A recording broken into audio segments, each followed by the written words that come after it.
public interest. But now we have politicians who are thinking about themselves. So when you hear the political leadership of Kenya Kwanza, they are insisting they want to be president and lead the country. They are not saying we want to lead the country so that we make ABC for the country.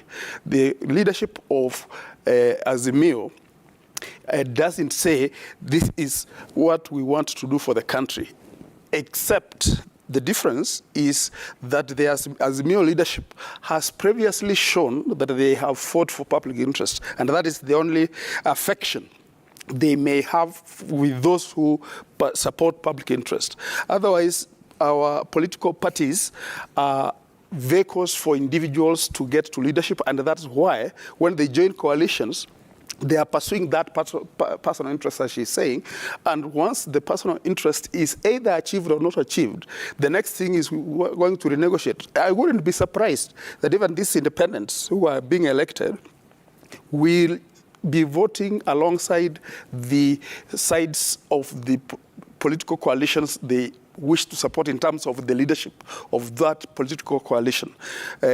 Or even these political, whoever wins, will be buying the independents or buying MPs from the other side, because we have seen them being bought all along. And that is the issue that leads me to the question of corruption in Parliament. We have seen our Parliament being accused of being bought to vote one way or another, depending on what the leadership of either a particular bill or a particular interest want. Accusations have been made. I'm sure you remember people being, members of Parliament accusing each other of being corrupted with either 10,000 or 50,000 shillings in the bathrooms of Parliament, and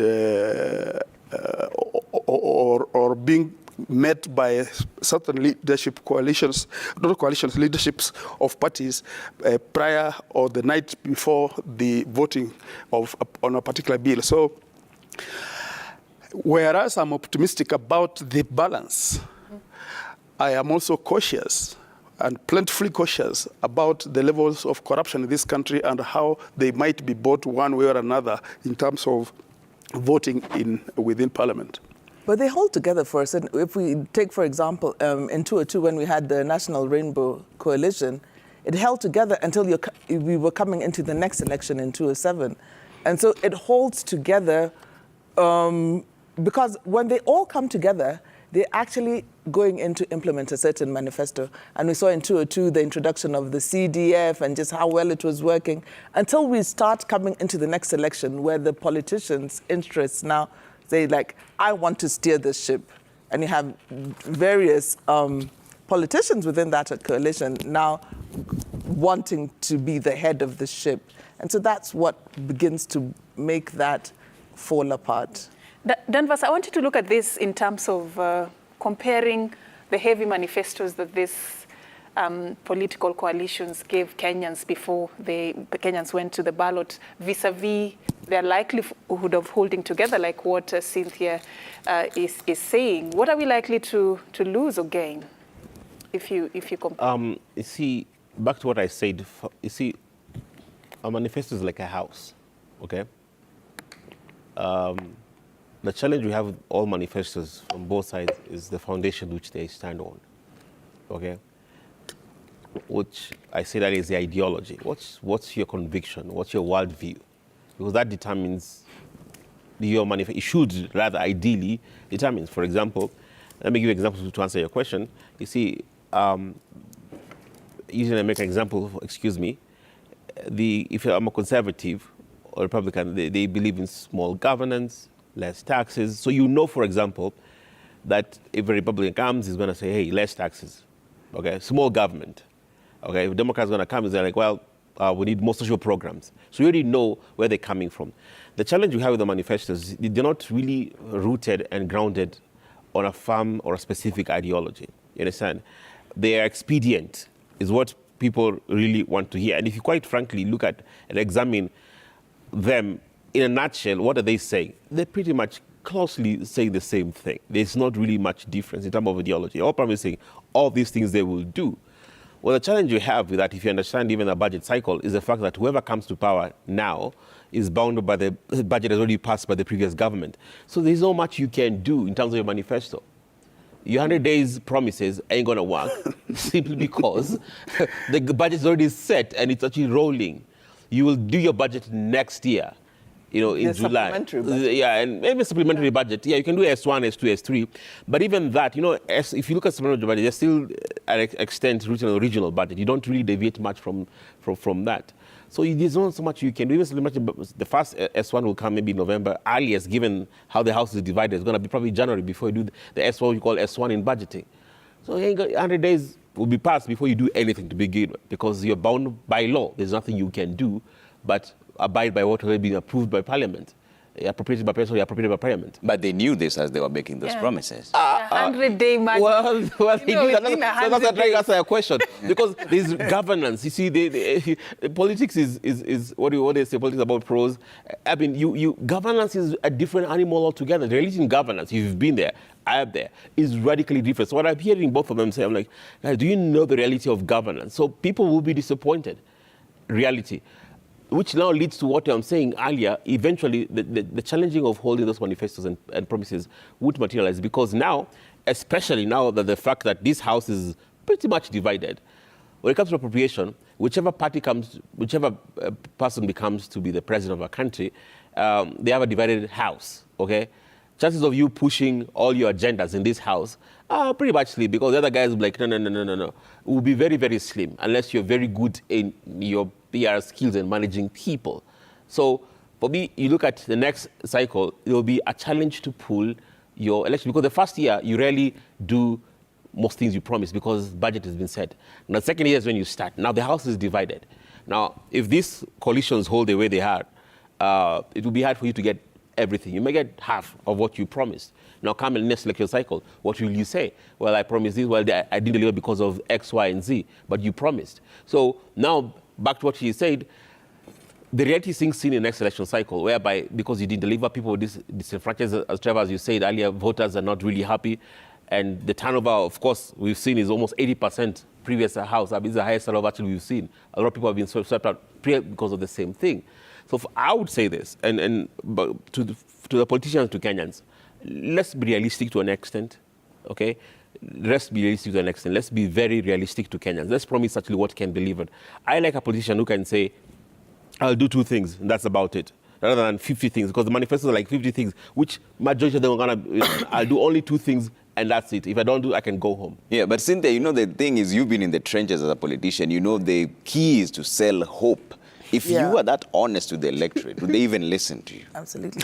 One of the things that Council pointed out was that we are looking at the characters and the people who are selling hope and all the marketers within that coalition.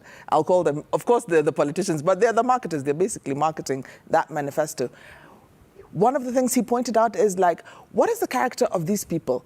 We looked at one coalition, the Azmir coalition, has characters who have always had the public at heart and have been basically human rights defenders, advocates, and who we know they do what they say and they mean what they do.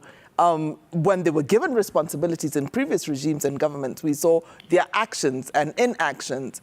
And therefore, we know that when they say they're going to do that, they're standing on these ideologies from their parties, that they are social democrats, that they are going to be looking at all these social welfare things that they have put in their manifesto. A lot of the things in the manifesto is going directly to service these people. We have seen, for example, let me give this example. When His Excellency Raila Amolo Odinga was the Minister for Roads, we saw what he was able to do. I mean, he didn't, of course, with public participation, but if he needed to pass the road through some suburb that had all these plush houses, we saw these houses coming down because the road had to be done. And this is the radical surgery that Kenya needs. And we know that the people who are speaking, they're not speaking from both sides of their mouth, that these people, once they have said this, they're going to do it. Whereas in another coalition, you're looking at the character of the person. Why aren't they talking, why aren't they crusading against what is really ailing Kenya? Because a lot of the things that people have said, especially when there was a previous process in the whole country airing their views, which was the Building Bridges initiatives. I hate to bring it up now, but okay, not hate, but I had to bring it up because that's where really Kenyans... And corruption was a major issue.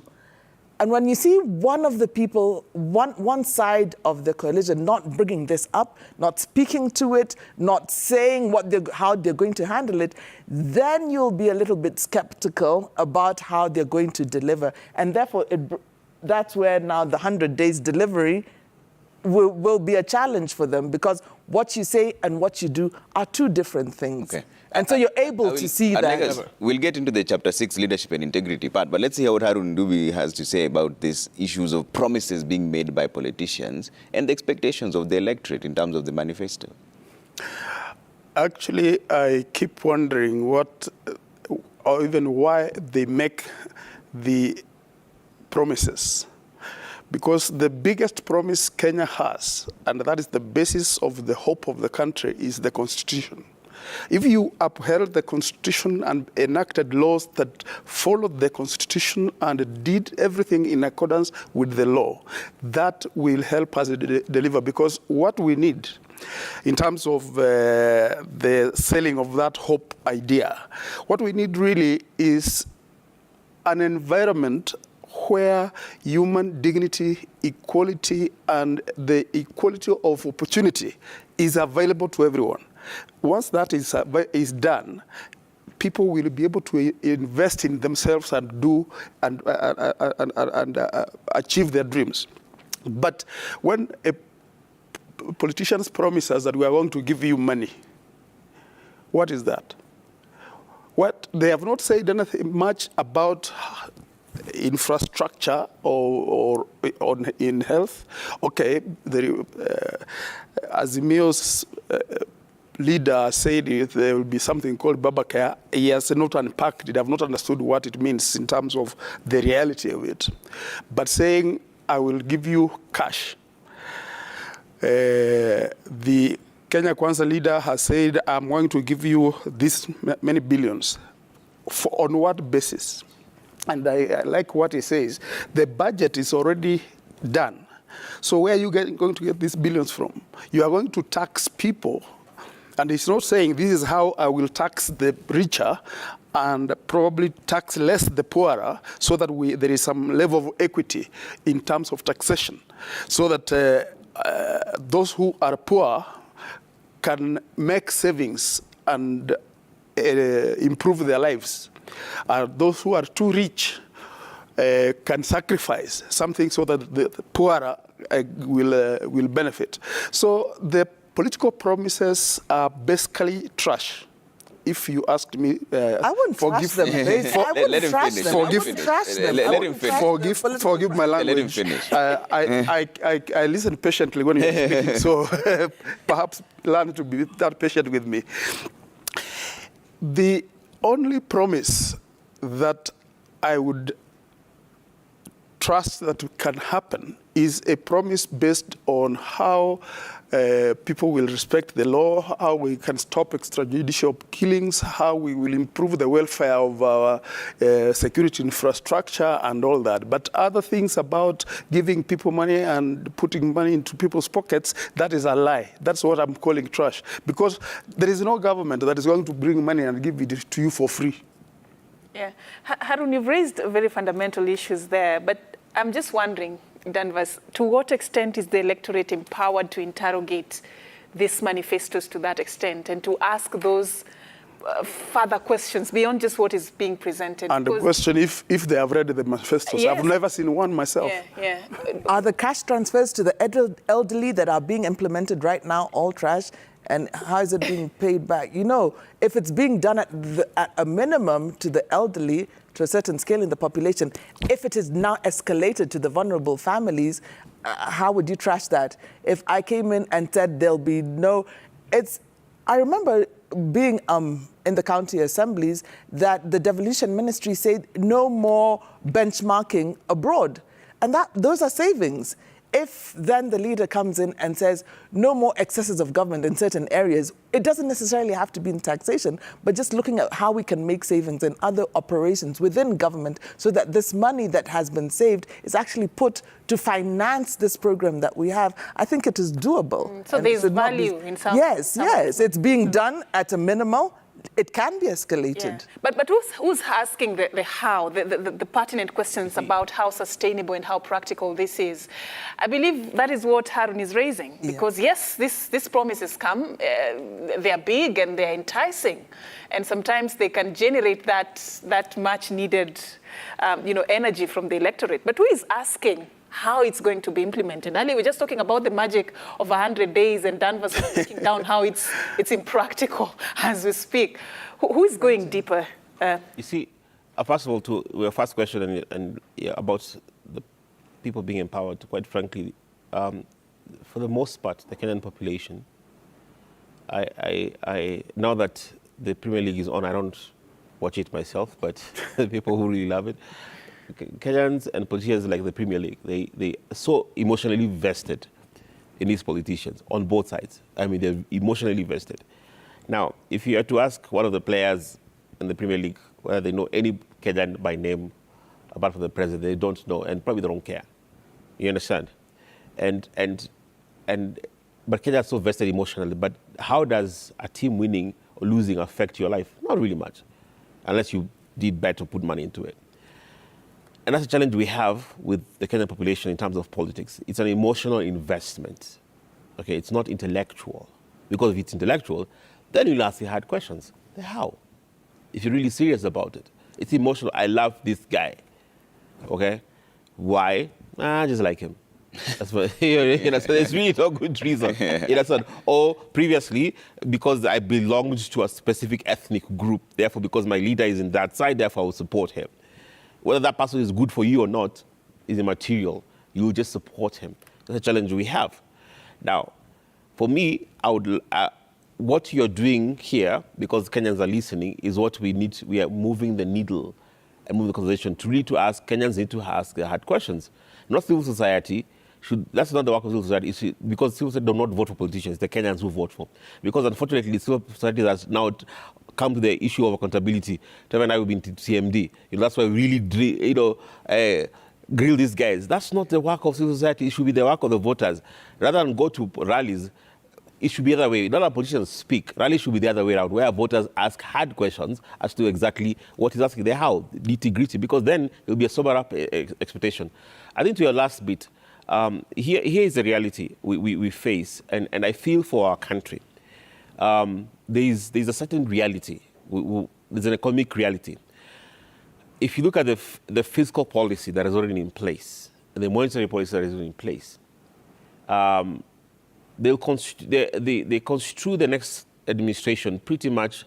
The only thing they can adjust is the fiscal policy, because that's where governance comes. The monetary policy is set by the central bank. You know what really you can do. Our ceiling is facing headwinds. Inflation is high.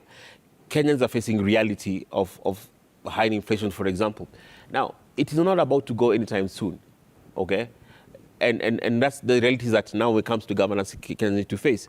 And I generally feel for whoever comes to power, because they will really have a hard time stealing this ship we call Kenya, that we love very much. Because we are facing headwinds, we're facing challenges, and at the end of the day, whichever side that you can say that you're supporting, they will have that reality. We need to, as a country, still move forward on terms of these issues that we are discussing. In the next 5 years will be determinant of even how we move as a country forward, because for the first time we really have a balanced house. If you are, to me, I don't call it a divided house. I call it a balanced house. I'm more pragmatic in my approach. It's a balancing act. If you're in governance, one of the most important things Trevor you can have and soften is counter checks. Okay, Wakila just said right now, we just said implementation of law is so critical. If we are operationalize the institution, our constitution rather, will be so far as a country. So for me, the checks and balances are so critical in governance, because when you have a runaway side of government, whether it's the judiciary, whether it's the parliament, whether it's the executive, then we have problems that we have. So for me, I look forward that the next 5 years will be to me are very critical for our country. Not, right now we're looking at the presidency and the election. For me, I look at the governance aspect of it, and now we go as a country. If they can steal the ship, it can bring sound fiscal policy to stabilize our country, then we have a chance now to move forward and to take off. Because this country has a potential, guys. I think we have the potential to be one of the greatest countries in Africa. And this is the time about where to say it. The greatest resource we have in our country is not gold, is not oil, is the people of Kenya. We are the greatest resource. Compared to anywhere in Africa, we're the smartest people, I believe, and we can go further if we harness that potential that we have. And what Danvas is raising, Harun, brings me to my next conversation. Appointments after polls, because he says we have the greatest potential here. But we've seen this several times whereby the political losers are the ones given plum positions as a political reward for having championed the agenda of the ruling coalition at that point. Should that be done away with, so that it is clear that if the electorate rejected you, then there's no way you should be given an appointment which is essentially going to serve the same electorate that rejected you to begin with? Yeah, that's an interesting question. I will take it further a little, but let me say this about the politicians who have lost elections. Already, we have seen politicians promise others political jobs. Of course, we know that every political leadership has to have people it trusts in certain essential or in political support areas. But in terms of technical people, technicians, that should be left to the Public Service Commission to appoint the most competent persons. However, there is another element about those appointments that is quite disappointing in this country. If you look at the appointment of people to the judiciary, for instance, you will find that you are told, not just the judiciary, but other places, including commissions, where you are asked to get a certificate of good conduct from the police, get a certificate of clearance certificate from KRA, get a certificate from the HELB, and such others. Now, the question, and CRBs, if you have been listed, and ESCC as well, that is an exclusionary condition that is given perhaps to people who are competent but may be owing debts. And the debts are debts. They are payable, and you cannot be denied a job, or you shouldn't be denied a job because you have a debt. Two, if you have tried to do anything in this country, or anywhere else in the world, there is a possibility that you have made a mistake. If you do nothing, you will have a very clean bill of health, and then you get a job for which you are not competent. But I'm saying that regarding technical jobs. But for political appointments, I think every leader is entitled to have people they trust. If you have people you don't trust or you distrust and you expect them to work with you to achieve your vision, if you have any, and I don't know whether we have leaders politicians who have visions other than what she called interest, which I'm calling personal interest. I'm not sure whether they are there, but assuming they have a vision, or even based on those promises they make, even if they are false promises, or those that they can achieve, even if there are too many, but they can only achieve just a few, then you would expect that they should have people they may trust. However, the Constitution laid out clearly that cabinet secretaries should not be politicians or should not be members of parliament. But we have seen in the previous regime, the outgoing regime did at some point, I think in the second term, they appointed losing politicians into cabinet. And the question therefore was, are we descending, coming down, lowering the expectations or the high standards the Constitution set? And I would say the answer to that question is yes, because that's what even the promoters of the failed BBI were doing. Because they themselves said, we now want some members of cabinet to come from parliament so that they can account to the people. I don't know what logic they are using about that, about accountability to the people, because you account to the people by doing what is lawful in accordance with the law. There is nothing else you need to do to account. You account to the people also by giving reports to parliament and promoting public participation so that people can get to know. And like my colleague here is saying, let the people be the ones to asking you questions rather than you talking at them. But unfortunately, what we see in our politics is politicians seeking to talk at us. And they say, if we have appointed Harun Ndubi from your constituency, therefore your interests are taken care of. And that's why I feel fairly sad when you find people saying, oh, because our man from Kitui is going to be the prime minister is good, or our son from Nyamira is the cabinet secretary for interior, so we are taken care of. And yet when Matiang'i or Charity Ngilu or whoever else earns their salary, they don't distribute it to you. In fact, talking about salaries now, that reminds me again about Parliament and its arrogation of the power to itself to improve their own salaries and change the law about their own salaries and benefits and emoluments, which is itself a reverse of the question of accountability and holding public interest. And if you ask any of those individuals, they will tell you, oh, you know, when you people die, you all come to us. I mean, the relatives come to us for fundraisings. When you are sick, we do. But when you are sick, it's your insurance which will take care of it. Those who don't have insurance in the village, it is us villagers, like our sister here, who will come to contribute. The MPs and others will not come. So that's why I think that we need to have politicians who are focusing on the greater public good rather than saying we are going to improve our salaries so that we can take care of our interests. Yeah, Cynthia, should this culture then be broken? Because some of these appointments are even done before the election. We've seen, even during the campaigns, they would line up the CS and say, this is proposed for this ministry, this is proposed. Is it even fair? We need to appreciate that the school of politicians that we are, the crop, not the school, the crop of politicians that we have, all went through the professor of politics, the late President Moi, where we saw regions that did not favor him. He actually brought up an individual who would represent that region. And basically, that's what we are seeing now. First and foremost, let me begin by commending the leaders who come from Central region or the Mount Kenya region who have been aligned to Azimio. Because the purpose of leadership, as Trevor alluded, is to sell hope and to give people direction.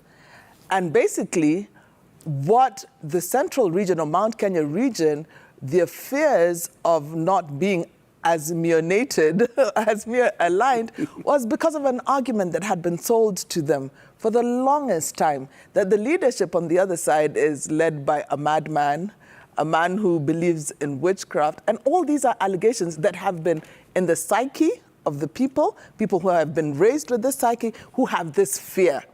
And therefore, it was the leadership who now had the responsibility of going back and demystifying that, saying all this was campaign.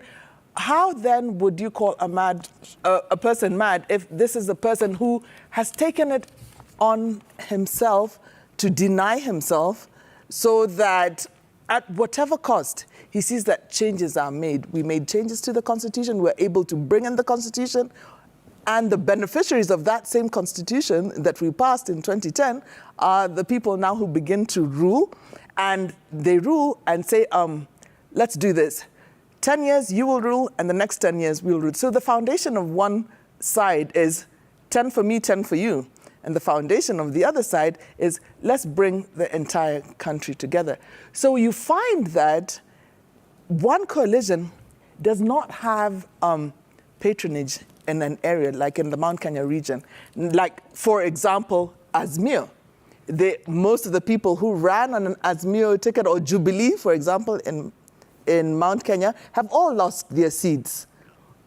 What is Azmio supposed to do with Mount Kenya? Because now they believe in one Kenya. Do you leave out this whole region? Because we will only now work with the people who have been elected. The remedy is to appoint political appointments from these regions, people who were there, who fought for you, who stood by you, and they were selling this ideology. And what was the ideology? They are social democrats. So is that for the people or for the selfish interest? It is for the people, because these people are tried and tested. Because just like in a family, I can only bring this example to a family level. The more empowered or educated the family is, and the family members and everybody is employed in this family, the easier the family will live. I mean, if you have both a husband and wife working, they're able to take care of the family needs. And in that example, so too in a community, it does transcend. And he's given the example, us local leaders are the ones who go for the Harambee. So too do the politicians. We saw when Jubilee, I just can't move from this example, Jubilee took on the reins of power, and one principal actually now made appointments for the entire country, and the deputy president actually made appointments from his region, basically from Rift Valley. These people, if I'm appointed a permanent secretary or a director in a parastatal, it's just not for me. Yes, it is for me, but I am called into these Harambes. I do have other employment opportunities that I'm going to bring in people from my country. And so it's coming from Kenya's history and learning from the professor of politics. This is the way things were done. Of course, the Constitution has cured this by giving us devolution, and that resources have been devolved down to the country. And we don't all have to go and line up at State House and grovel at the feet of the president to get a road or to get electricity or to get water. But the Constitution has answered this. But still, in the political sphere, that appointment actually affects that region, because you will be beneficiaries in ways that you probably do not know. But Cynthia, if the people wanted that person to represent their interests, they would have voted for that person. Yeah, they would have elected that person. But Danvas, your thoughts on this also? I thought the official campaign period is over. No, pardon, am I campaigning? IBC will sanction us. This campaigning is still going on here. We're in the season until they announce. We are borrowing lessons, yeah? So, but that's just it. But I think for me, see, there's a reality. I like being very real with the kind of issues. When you get there, you have to balance a lot of interest. I get your point, question, Trevor, and to answer Safin's, respond to Safin, let's be real here. You have to balance a lot of interest, okay, and expectations too. There are people who are on your side, who are your key allies, who've lost an election, okay, for one reason or the other. They have lost an election, either the primaries or the final election. These are people who also, because they supported you, brought a number of votes to you, or are influential one way or another. Okay, so as much as they lost, but they still were significant to your campaign, whichever house or movement it is. And the promises that actually are made also. There are people who, to balance the equation during the primaries, for example, people are told, okay, you step down, you give this, but you get something. Okay, those promises still have to be kept to an extent. So it's a reality of governance and politics, for that matter, that these positions will have to go to certain people. Now, whether they're lost or not, that's another question. For me, what I would advocate is whatever positions go to whoever they get is they're qualified people. So to me, I don't look at whether they lost an election or not. The question is, are they right, are they fit for the job? Because we have to think about the country first. Okay, so patronage is there. But, you know, we have political appointments, our positional political appointments, but you can appoint somebody who's right for that political appointment. who actually fits that role, the political appointment, who's qualified to do that job, who's competent to do that job, not just for the sake of reward, but for the sake of the country. So for me, what I can advocate for the government that is coming, think the country first. So even as you reward and as you fill those board positions and this and that and other positions and key positions in government, put the country first. Give people who have a track record. Give people who actually can deliver. And still balance your political side, because it's a reality that they have to. They don't have much choice, because then if you don't, then you're going to have problems later. So to me, interest, yes, political interest, but for the country, put people that actually can govern, can actually deliver results for the country. Now, if you do that, the governance or the administration that are in place have a high chance of winning back, because now you have key people who deliver, especially on the technical side, the technocrats, the bureaucrats. If you get the right people, let me tell you, we saw with Kibaki, I mean, you can transform our country. You can lay foundations for a country that will transform our country. Yeah. All right. I hear what he's saying, yeah, but that is how corruption works. Because you get people to certain area appointments, call them cabinet secretaries, because you trust them and they're your friends and they're your supporters. When they engage in corruption within the ministries, you are unable to sanction them, because that's why we have seen not many ministers, except those who have fallen out of favor, have been charged in court. Those others who have continued to promote corruption but are in favor of the political establishment hardly get sanctioned at all. Okay, we'll come back and talk about Chapter 6 of the Constitution, Leadership and Integrity. But for now, let's take a quick break here on Kenya's Choice 2022. We're keeping a pulse on what's happening at the Bomas of Kenya. We'll cross over there to Francis Gashuri to give you an update. IEBC has until tomorrow. They're cutting it very close. There are indications that there might be an announcement today, but it's not been confirmed by them, because the latest they can do it anyway is tomorrow. It's tomorrow. So far, the forms they've received online, Form 34B stand at 286 out of 291. In terms of Form 34As, they've received 46,201 out of 46,229. Yes, we'll find out from Gashuri whether all the returning officers are there and how many they've tallied and confirmed so far right after this break. And Mwana will also be joining us in a bit.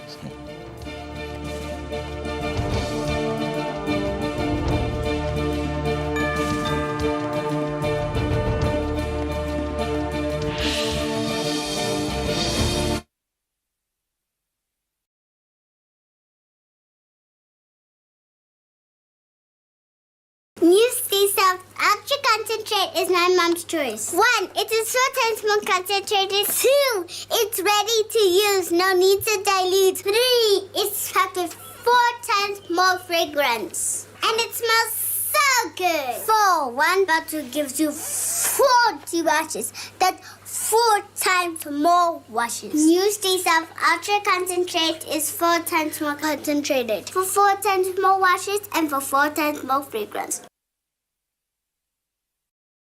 Nyosha shilingi zaidi na zaidi. Sasa unapata ofa juu ya ofa ya kuwa 100% data bonus leo. Alafu piga star 544 hash au tembelea My Safaricom app kununua bundle na kupata target yako. Safaricom is for you.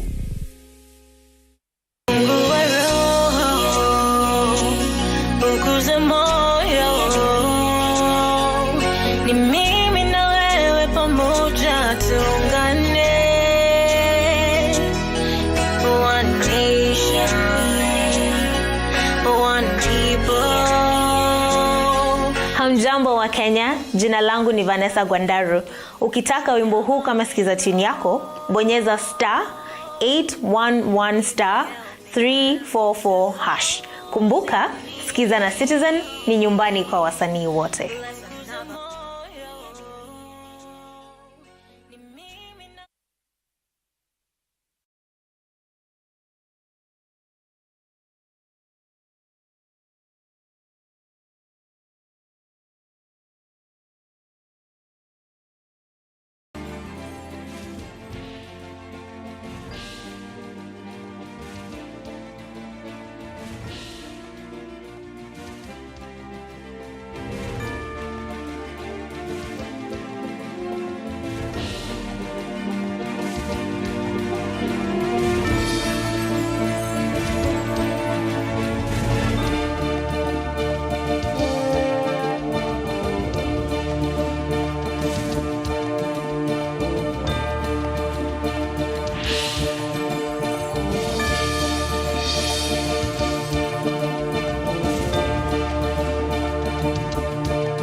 right, thank you for staying with Kenya's Choice 2022. This is a wall-to-wall coverage right here on Citizen TV, na kwa sasa Mwanahamisi Hamadi anaungana nasi katika mchakato wa mawasiliano.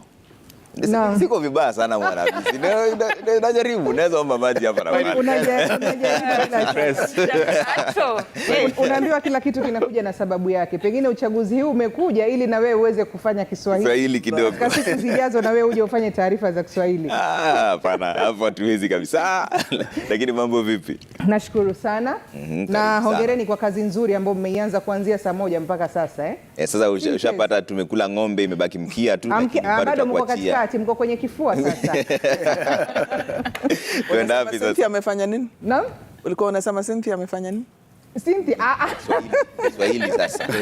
Nasema kwamba nitataka kuzungumza na wewe, kwa hivyo nataka nijue kwamba Kiswahili chako angalau kinaweza kuwasiliana na mtazamaji ambaye anatusikiza. Mtazamaji ataelewa. Hiyo ndio muhimu.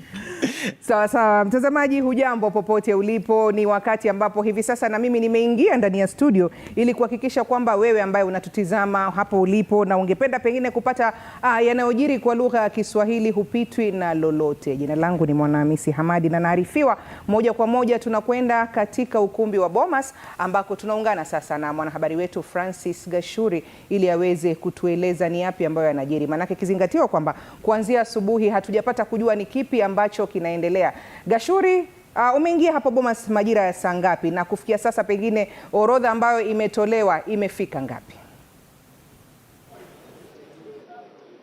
Mwanahamisi, good morning. Habari za asubuhi kutoka Bomas na vile vile Trevor na Safin. Nimengojea Safin azungumze Kiswahili kama vile Trevor amejaribu, lakini bado hajasema, lakini nangoja tu. Ni kama ulivyosema, tuko katika ukumbi wa Bomas. Sisi ni watu wa mapema.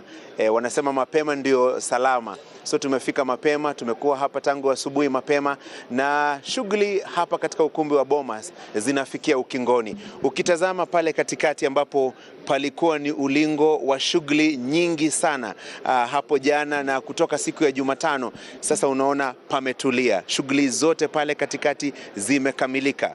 Ule ukaguzi wa fomu 34B na fomu 34A, shughuli hiyo imekamilika, na maeneo bunge yote 290 pamoja na lile la ugaibuni yani diaspora, stakabadhi zake zimeshawasilishwa pale katika ukumbi, zikakaguliwa na mawakala wa wagombea mbalimbali pamoja na maafisa wa IEBC na vile vile wale ambao walikuwa wamefika hapa kufanya shughuli ya kutazama ama kuchunguza ama kufuatilia yote ambayo yalikuwa yanafanyika. Na naweza kuelezea watazamaji wetu kwamba shughuli hiyo sasa imekamilika, na linalosubiriwa sasa ni yale maeneo bunge ambayo matangazo yake matokeo yake hayakuwa yametangazwa katika ukumbi huu wa Bomas. Makamishna wa IEBC wafike pale waweze kuyatangaza. Kufikia sasa maeneo bunge 259 matokeo yake yameshatangazwa hapa katika ukumbi wa Bomas. Hivyo basi yale ambayo yamesalia ni machache sana. Tuseme 32 hivi ndio yaliyosalia ili shughuli hii yote ya kinyang'anyiro cha urais mwaka 2022 ikamilike. Hivyo basi tunavyozungumza nawe Mwanahamisi ni kwamba tunasubiri tu makamishna wa IEBC wafike hapa ili watupe matokeo kutoka maeneo bunge hayo 32, alafu shughuli hiyo yote itakuwa imekamilika na nafasi iwe pia ya mwenyekiti wa IEBC kuweza kuandaa ile form 34 cha form 34C inayo nakili matokeo yote ya kinyang'anyiro cha urais, na hatimaye aweze kumtangaza mshindi na kumpokeza form 34D ambayo ndio cheti ama ndicho cheti cha aliyeshinda katika kinyang'anyiro hiki cha urais mwaka 2022. Hivyo basi unaweza kusema bila wasiwasi wowote kwamba leo ndio leo, na kwa sababu yale maeneo bunge ambayo ni mengi yameshatangazwa, yaliyosalia ni machache. Kwa hivyo la muhimu sasa ni kusubiri tu makamishna wafike hapa ili waweze kutueleza mbivu na mbichi kuhusiana na kinyang'anyiro hiki cha urais. Yaliyosalia ni machache, 32. Hivyo basi nilisikia Trevor akisema tumemla ng'ombe mzima, sasa imesalia mkia, na hapo ndipo tupo. Mkia ni maeneo bunge hayo 32 pamoja na kumtangaza mshindi katika kinyang'anyiro hiki cha urais. Hivyo basi ni kusubiri tu. Unaona hali ni ya utulivu, ile mihemko na cheche za siasa ambazo zilishamiri siku za hapo awali kutoka jana hazijakuwemo. Ni kumaanisha kwamba sasa watu ambao walikuwa wamefika hapa, ikiwemo mawakala, wanasiasa mbalimbali kutoka mirengo yote miwili ya Kenya Kwanza na Azimio, wamesha kubaliana kwamba hali ndio hii, matokeo ndio haya. Cha muhimu ni kusubiri yale ambayo mwenyekiti wa IEBC Wafula Chebukati atakuwa anayasema. Na vile vile Mwanahamisi, ukiwauliza wote, kila mtu anasema ako mbele, kila mtu anasema hesabu zake ziko salama, lakini msema kweli ni IEBC na mwenyekiti wake Wafula Chebukati kutuambia kati ya wagombea 4 waliokuwa kwenye kinyang'anyiro ni yupi aliyeibuka mshindi. Tayari Mwaure Wahiga ameshasema amesalimu amri na akakubali matokeo. Hivyo basi watatu, Raila Odinga, William Ruto, Profesa George Wajakoya, hawa watatu ndio bado wako kwenye kinyang'anyiro. Hao ndio wanaosubiri kuelezwa kwa kina na IEBC matokeo yako vipi, ili tuweze kujua mrithi wa Rais Uhuru Kenyatta ni nani. Naam, asante sana Gashuri. Hapo mwanahabari wetu Francis Gashuri akitueleza kwamba tunachosubiri ni kama matokeo tu ya maeneo bunge 32 tu. Nina mengine ambayo nataka kuzungumza, lakini kwanza nimpe Trevor kabla Gashuri aondoke, manake ni kama anataka kumuuliza kidogo kitu hapo. Gashuri, it's good to see you this morning at the Bomas of Kenya. Do we know now when is most likely the announcement is going to be made? Is there an indication that the declaration of the president-elect will be made today? At what time? We've also seen some relative calm there following some chaotic scenes yesterday there. Does that mean that somehow everyone is in agreement with the pronouncements being made by the IEBC after confirmation? Trevor, I mean, it's almost a done deal. 259 constituency results so far verified, validated and declared here at the Bomas of Kenya. What remains is just about 32 constituencies. Basically tells you that this process is done and dusted. Barring any serious situation, we should be able to have the final declaration maybe in another 1 hour or 2 hours time. Put it this way, maybe latest at about noon or 1 o'clock, we should be able to know with certainty who is President Uhuru Kenyatta's successor in the presidential election that was conducted on Tuesday. Taking into account that also time is running out, tomorrow is the final day that the declaration can be made. But be it as it may, you remember the IEBC commissioners had said they will not exhaust all the 7 days that they have constitutionally to conclude the process of verifying and validating as well as declaring the presidential results. They still have 1 day to spare. So this process looks almost a done deal. So maybe in another 1 hour or 2 hours time maximum, we should be able to have the final declaration and the answer to who is President Uhuru Kenyatta's successor. 32 constituencies is way less. And in any case, Trevor, those 32 constituency results have already been verified and validated. All that we are waiting for is for the commissioners to come and declare those results publicly and tell Kenyans how those constituencies voted. And after that, just the process of now processing the Form 34C that gives us a tabulation of all the presidential election results from the 290 constituencies plus the diaspora constituency, as well as the 46,229 polling stations across the country. That is the tabulation that will be contained in Form 34C. And eventually, prepare the Form 34D, which is basically the certificate that is awarded to the person who is declared winner in the presidential election. So what remains is way less than what has happened in the last 5-6 days, Trevor. Yeah, Gashuri, are you getting a sense that the agents are in agreement with the numbers being read out? Because yesterday there was a bit of push and pull in terms of who has what and propaganda going around. Are the agents in agreement with the confirmed documents that have been there? Because the floor has now been cleared, meaning work is done.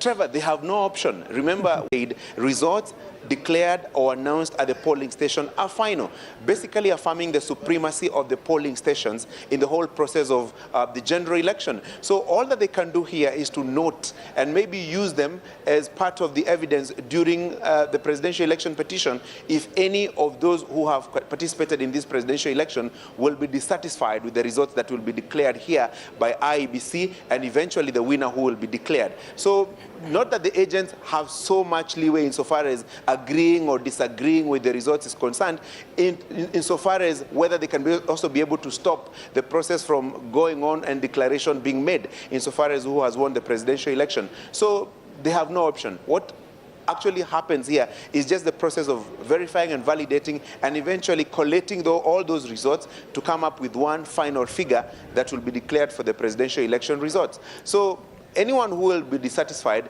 will have 7 days from the date of the declaration of results, which presumably is today, maybe up to Monday next week, to file a petition at the Supreme Court, and then thereafter the Supreme Court will have 14 days to hear and determine that petition if it will be filed. So basically, it's all a wait and see game, because the agents have already witnessed what was happening. They had their people at the center of the auditorium. They were able to go through the process of verification and validation. So all they have to do is now to append their signatures to the final document so that it can be handed over to the winner, and eventually anyone dissatisfied has the legal course to take.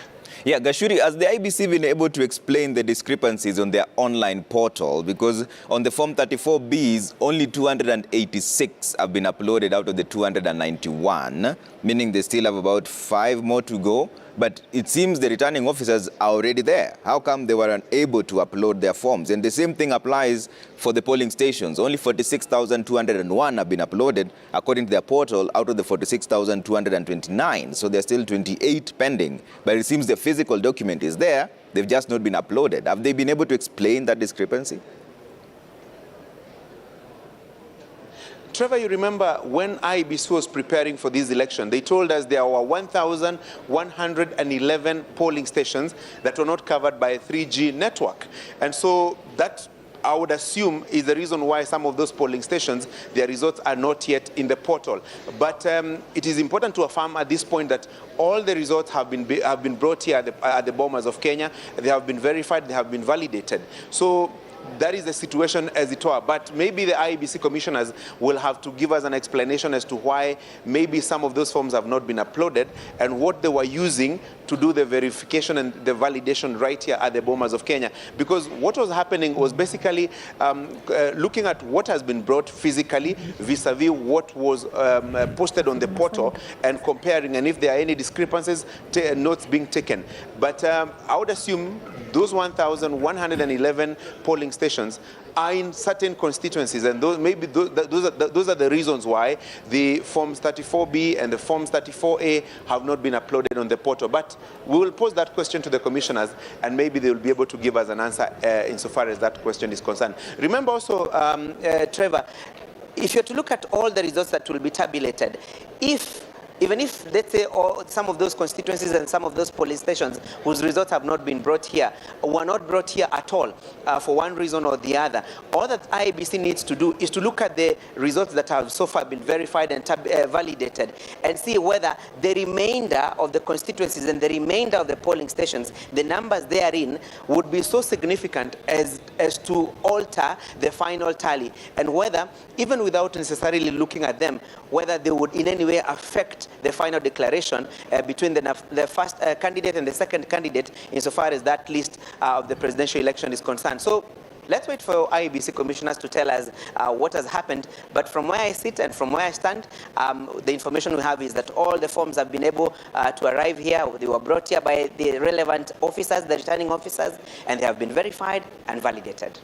Hapo sawa Gashuri, wewe na Chebukati mko hivi, lakini nasikia kuna mwana bado anataka kukuuliza swali hapa. Pengine Gashuri tu kwa faida ya mtazamaji wetu, maanake umetuambia kwamba muda usiokuwa mrefu, pengine tunahesabu masaa tu, tutakuwa tumepata kujua ni nani ambaye atakabidhiwa cheti cha kuwa rais wa taifa hili. Sasa baada ya yule mshindi kutangazwa, pengine Wakenya watarajie nini? Ni hatua gani ambayo inastahili kufuata kisheria na kikatiba?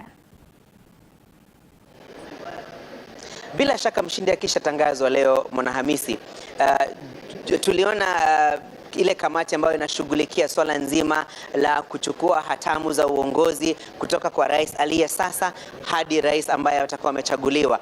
Wanaita Assumption to the Office of President Committee. Imeshaanza shughuli zake. Inasubiri tu tangazo la ni nani atakayekuwa mshindi katika kinyang'anyiro hiki cha urais. Na punde tu atakapotangazwa, na ikiwa kama atakuwa ameafiki yale matakwa ya katiba, yani awe amepata angalau 50% ya kura zote za urais zilizopigwa siku ya Jumanne na kura nyingine moja, na vile vile awe amepata angalau 20%